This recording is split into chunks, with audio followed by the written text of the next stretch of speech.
Mais críticas da grande imprensa contra o Lula, desta vez, por causa de seu segundo encontro com o Maduro, presidente da Venezuela.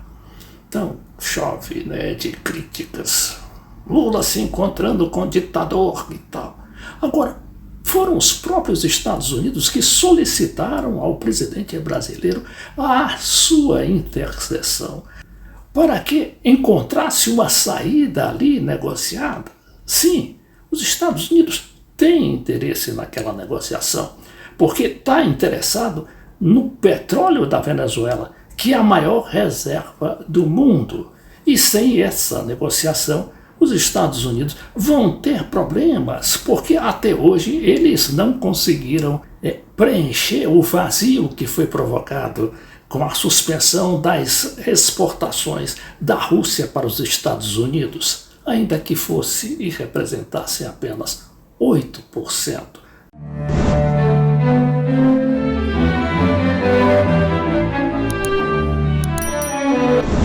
Esse material aqui do Globo diz: Maduro garante a Lula que Venezuela terá eleições no segundo semestre e ainda com a presença de observadores estrangeiros.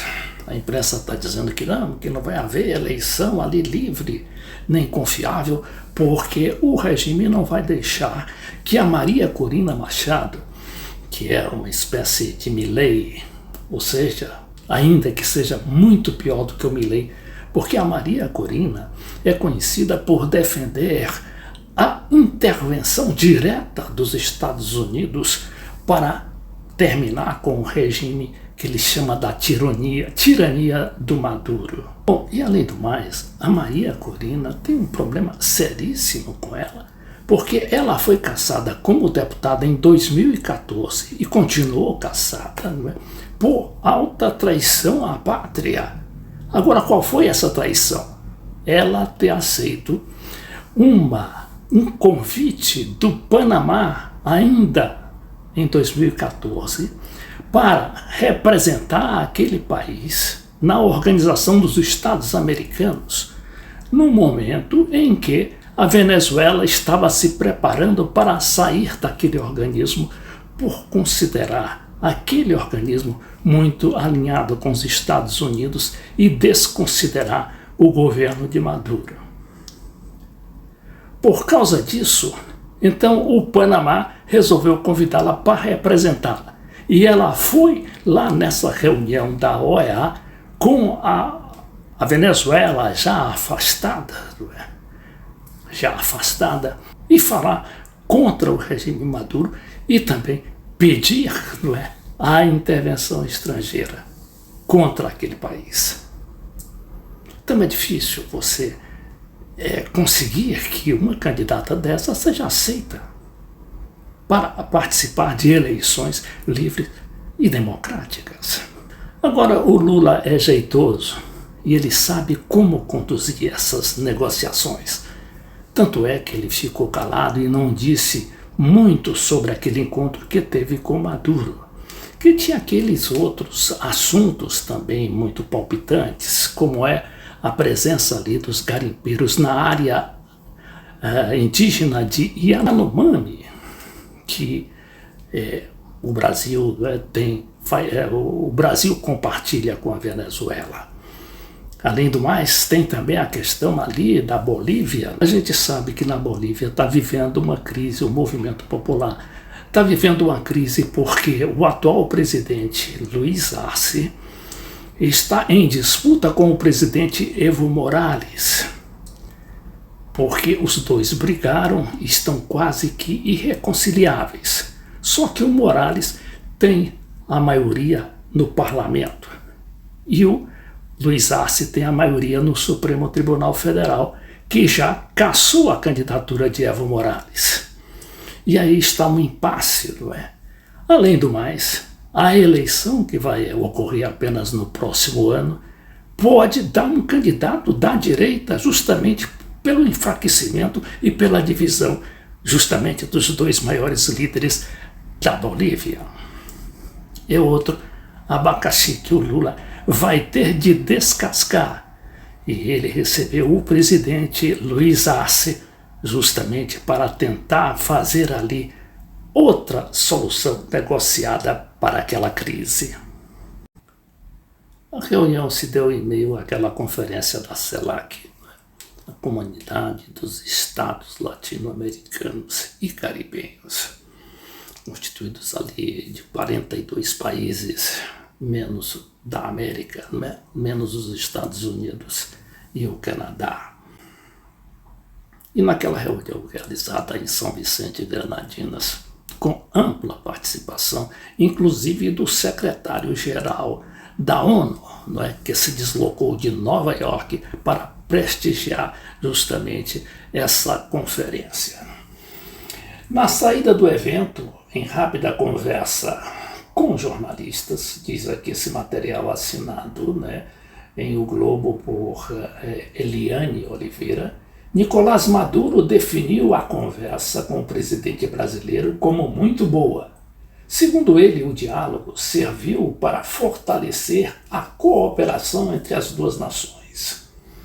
Em 2023, o presidente Lula recebeu Maduro no Palácio do Planalto, em visita oficial.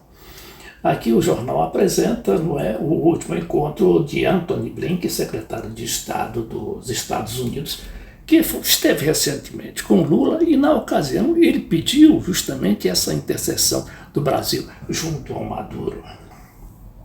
De manhã, Lula se reuniu com o presidente da Colômbia, Gustavo Petro, com o ministro das Relações Exteriores do Chile, Alberto Van Claven, e com Bárcena, que é a mexicana, a diplomata, né, a ministra das Relações Exteriores, para pautar sobre o conflito em Gaza. Agora, o que preocupa mesmo é a tensão nas relações diretas da Venezuela com os Estados Unidos. Agora, recentemente, o presidente da Venezuela denunciou que um avião da Venezuela foi sequestrado de Buenos Aires para Miami. E chegando em Miami, houve ali o desmantelamento do avião, esquartejamento, segundo o Maduro. Uma demonstração, né, de que as tensões estão realmente muito sérias entre aqueles dois países. Vejamos aqui a reação do presidente da Venezuela em meio a uma manifestação popular em Caracas ontem. Procedió a descuartizar el avión de Entrasur, el avión de Conviasa que nos habían secuestrado. Le quitaron el color de la bandera. Le desaparecieron el nombre.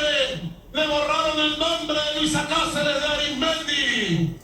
Diz aqui que antes de fazer esse desmantelamento, os Estados Unidos tiraram o nome da empresa Conviasa e Entrasul, né, que é a proprietária da empresa, são estatais da Venezuela, a bandeira da Venezuela e o nome, né, do avião, que era de um personagem histórico lá da Venezuela.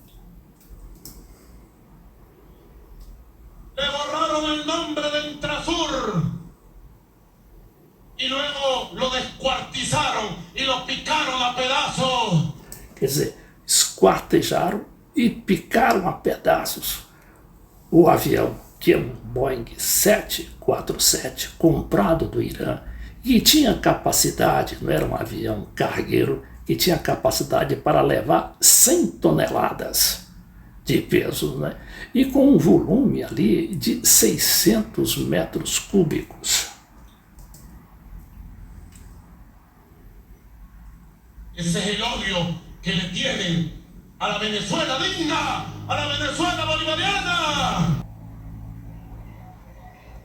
Es indignante. Aquí está llegando el ministro Velázquez Raguayán, que trae las últimas fotos. Que trae, denle un micrófono, por favor. Por favor, explícale a nuestro pueblo este crimen que se ha cometido contra un avión que le pertenecía a todos los venezolanos, de una empresa socialista del Estado muy exitosa, como es la empresa Conviasa, que va a cumplir 20 años próximamente. Por favor. Comandante jefe, buenas tardes. Bueno, buenas tardes, pueblo de Venezuela. Efectivamente, mi comandante jefe, un crimen. Como un verdugo cuando no le quiere ver el rostro a la persona que va a descabezar. Le quitaron el nombre. Y es un crimen, porque ese avión, mi comandante jefe, cuando lo traímos a Venezuela, fue para llevar ayuda humanitaria a los países hermanos que así lo necesitaban. Fue a Cuba, fue a llevar humanitaria a África, a Surinam. Son el empleo de una herramienta del pueblo de Venezuela que lo que buscan es llevarle felicidad y tranquilidad a otros pueblos, mi comandante jefe.